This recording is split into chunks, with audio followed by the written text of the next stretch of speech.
日 Miss Galaxy 同大家嚟到灣仔街市嘅瑞草堂，我哋要買啲健康嘅藥材返去煲湯啊！認識瑞草堂就係因為我媽媽喺呢度買咗一包清補涼返去煲湯，煲出嚟好好味，完全冇平時由細到大好唔中意飲嗰一陣酸嘅味道。同大家介紹呢度嘅負責人莊先生。Hello， 我哋咧就喺灣仔度咧就做咗20幾年噶啦。公司嘅特色咧，經營一啲咧冇硫磺燻蒸過嘅藥材為主嘅。香港衛生署咧都係鼓勵大家咧買啲咧冇硫磺燻蒸嘅中藥材嘅。冇硫磺燻蒸嘅中藥材咧，除咗喺功效好、味道好之餘，都唔會有啲因為使用過量硫磺引起嗰啲副作用，所以大家要特別小心咯。呢度咧有一隻淮山咧有檢測報告嘅，有3個數據咧。第一咧係檢測嗰個硫磺啊。咁我哋咧係低過40嘅，所以就叫微驗出啦。第二呢，就係呢個大家好關心嘅重金屬殘留啦。我哋公司嘅測試嘅嗰個結果呢，同政府嘅安全標準呢，都有好大嘅差距嘅，真係非常之好嘅呢啲質量。另外呢，大家都更加緊張嘅農藥殘留嘅問題啦，大家都可以做個比較啦。0.05以下呢，就為之安全啦。但係我哋啲貨咧全部少過0.01嘅，都係好值得大家買嘅嘢。嚟緊暑濕天氣呢，我哋好多時咧都會煲啲生熟薏米啲湯水或者茶水飲下。咁生薏米呢，就係咁嘅樣噶啦，比較像話聚手啲嘅。生薏米嘅功效清熱啦、去濕、美白啦，少少抗癌作用、清熱作用呢，咁相應嚟計呢，都會係會偏少少涼嘅咯。嗰個藥性嚟計，寒底嘅人呢，脾胃比較寒涼啲嘅呢，就唔適合多食嘅，同埋佢食嘅時候呢，最好呢就配搭啲熟薏米落去。熟薏米呢，就係用生薏米加入嗰啲熱沙入邊呢去炒嘅嚇，傳統嘅炮製方法。熟薏米呢，減弱咗個清涼嘅作用，但係就增強咗健脾嘅功效嘅。咁如果大家咁配搭呢，就係天仙配噶啦。但係依家大家要小心一樣嘢呢，就係市面上呢有一隻呢，而家會好常見嘅熟薏米，但係呢一隻呢，其實係假嘅熟薏米。係用高粱去爆出嚟嘅嚇，好似做爆谷咁，功效咧就唔同我哋傳統嘅熟薏米啦。咁大家購買嘅時候咧就要小心啦。價錢呢，呢一包咧出邊買咧可能都係賣緊5蚊至10蚊咁上下嘅啫。平嘅嘢咧，大家就唔好留意佢有真假呢個問題啦嚇，要小心。呢啲資訊莊生唔講我都真係唔知。另一方面，因為疫情嘅緣故，都希望買一啲海底嘢煲湯。之後莊生就同我分享非洲塞舌爾嘅海底嘢。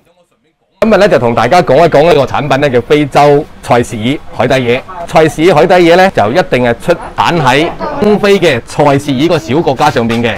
咁係佢嗰度嘅海底嘢咧先有作用，因為佢咧清肝毒啦、止咳啦、清肺㗎啦，就好適合咧依家啲肺炎中招人士康復之後飲嘅。同大家講一講點樣分真假啦嚇。真嘅非洲海底嘢生長喺一個咁大嘅外殼嘅果實入邊嘅一大嚿好似豬腰形一對果實。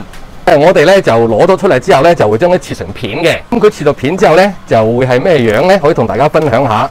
一邊咧就有皮嘅，一邊咧就冇皮嘅。然後咧佢仲有少少咧狗牙嗰個痕，摸落去咧就好嚡手嘅。假嗰隻海底嘢咧，我哋叫椰片咧，就係用一隻咁細粒嘅椰果佢切出嚟嘅。咁佢切完之後變成咁嘅椰片啦。個咧佢就兩邊都會有邊嘅。摸落去咧就好滑身嘅，因為質地係唔同嘅，同正貨嚟計所以大家要小心啦。因為椰片嚟計咧，一兩正常嚟計10蚊8蚊到一兩嘅啫。呢個真嘅非洲海底嘢咧，我哋自己賣緊咧就238蚊一兩。市面上有一個少少嘅購買貼士，平過8、5蚊一兩嘅海底嘢，最好都要小心購買。如果非洲海底嘢咧加啲乜嘢一齊落去煲，對呢個肺嘅特別好嘅咧，我會建議啲客咧正常情形之下啦，沙參、玉竹、南北杏、無花果，好啲嘅咧就用海玉竹。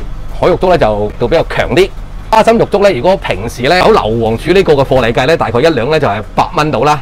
如果冇硫磺處理過咧，就係12蚊至20蚊咁上下咯，唔係爭好遠嘅啫。其實冇硫磺漂嗰啲咧，佢顏色會肉酸啲，大家要接受啦。啲冇硫磺漂過嘅藥材咧，通常我哋建議啲顧客咧洗一洗之後，就最好就將呢個湯水咧全部浸2個鐘頭以上，然後就連水煲滾，然後先擺嚿飛咗水嘅瘦肉落去。煲4個鐘，用1兩海玉竹、1兩沙參、4粒無花果、1兩海底椰、1兩南杏、3錢北杏嚟計咧，就可以煲4碗湯啊，加4口，非常之啱用。大家分享下點樣分辨呢？冇硫磺熏蒸過嘅沙參玉竹啊！如果冇硫磺熏蒸過嘅呢，佢個顏色呢會偏黃身少少。如果有硫磺處呢個呢，就相對就白身好多啦。白同埋喺市面上呢，如果你大家見到咁一紮紮嘅呢，無論佢係白色又好，或者深色咗都好，都冇最好冇購買啦，因為都係有硫磺處理過嘅。冇硫磺處理過呢，現時嚟計呢，都係以散貨為主嘅呢個沙參。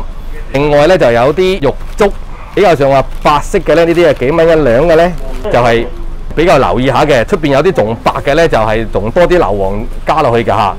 咁如果我哋公司嘅比較好啲嘅同心貨，就係咁嘅顏色啦嚇。呢個都係切得好厚嘅嚇。當然啦，嗱你見到佢嗰個冇硫磺熏咧，就會有啲白啲咧，有啲深色啲咧，就好天然㗎嚇。面上咧仲有一隻嘢咧叫海玉竹。海玉竹咧又係好肉酸嘅，睇唔睇到啊？呢個色㗎啦，出邊咧就會係比較上淺黃色啊，咁就留意下啦。屋企嗰啲魚類嘅話咧，好咧就將佢咧浸半個鐘頭或者1個鐘頭以上，啲水就唔好愛啦。唔知你嘅消費券點用呢？我部分嘅消費券就係喺莊先生嗰度買藥材返屋企煲湯。我嘅理念就係，與其食藥就倒不如食藥膳啦。另一方面就係有咩投資比起投資喺健康身上更加好呢？再一次多謝莊生嘅分享，一如既往我哋都係自掏荷包消費，誠意推介。最後記得訂閱我哋嘅頻道同埋 like 埋我哋嘅 Facebook 同埋 IG page。拜拜。